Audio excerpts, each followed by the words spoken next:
Salfok sama yang naik motor di tengah makan. Lebih salfok lagi aku, malam ini jam 12 kurang 15 menit ada yang meninggal. Emang umur, rezeki, maut gak ada yang tahu. Untung aku sama papa aku nih lagi di lantai 2 dan aku denger ada suara orang lewat banyakan gitu loh, suara langkah kaki. Terus aku tanya, "Hah, Pak, itu apa?" Itu mah udah gak salah lagi, katanya pasti ada yang meninggal. Lihat, alhamdulillah begitu banyaknya orang mengantarkan jenazah ke peristirahatan terakhir. Jadi kan pasti kedengeran gitu loh suaranya lewat ke samping rumah aku, ke belakang rumah aku juga. Ini untung banget ada papa aku, guys. Banyak orang menghindari membeli rumah yang berada di sekitar permakaman umum. Meski demikian, tak sedikit orang yang mau tak mau tinggal di sekitar makam karena mereka sudah tinggal di situ dari lahir.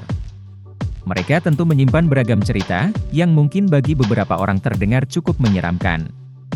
Video TikTok yang diunggah Awidni, Mega memberi kisah kesehariannya tinggal di rumah mewah dekat dan menghadap kuburan. Dalam salah satu video, wanita itu menunjukkan kondisi di sekitar rumah bertingkatnya karena terdengar keramaian. Kala itu jam sudah menunjukkan pukul 23.45. Nyaris berganti hari. Namun di tengah malam itu, terdengar suara langkah kaki banyak orang lewat samping rumahnya. Setelah ditengok dari atas, ternyata terlihat warga yang sedang menggotong keranda. Rupanya ada warga yang meninggal dan dikubur tengah malam-malam itu juga. Untungnya, saat itu ia tidak sendirian di rumah, ada ayahnya yang berada di lantai 2 saat ia mendengar suara banyak orang yang lewat itu.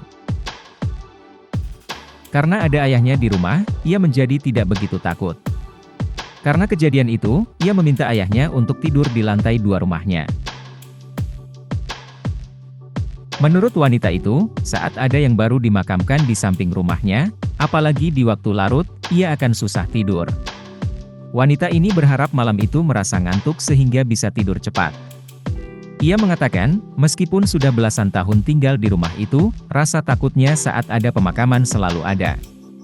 Ternyata, banyak warganet yang mengalami hal sama dengan wanita ini. Mereka ikut membagikan pengalamannya di kolom komentar.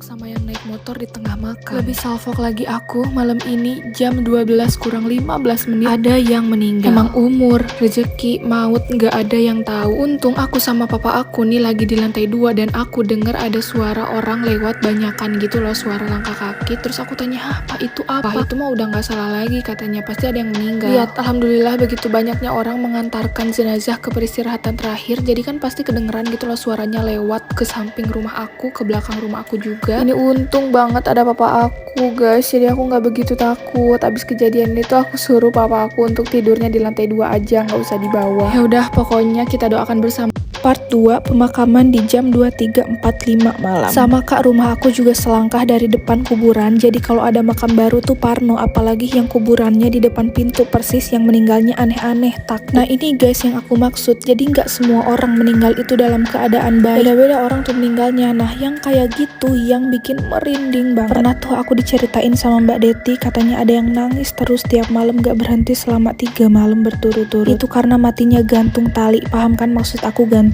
tali? Dan itu nggak jauh dimakaminnya dari belakang rumah aku, nggak kayak yang tadi aku video ini tuh kan agak jauh ya, agak kesana. Nah yang gantung tali itu dia deket banget di belakang persis. Kata orang yang paham, dia itu nangis terus karena menyesali perbuatannya. Ternyata hal ini bisa dibilang fakta loh, aku pikir cuma ada di film-film doang dan mitos.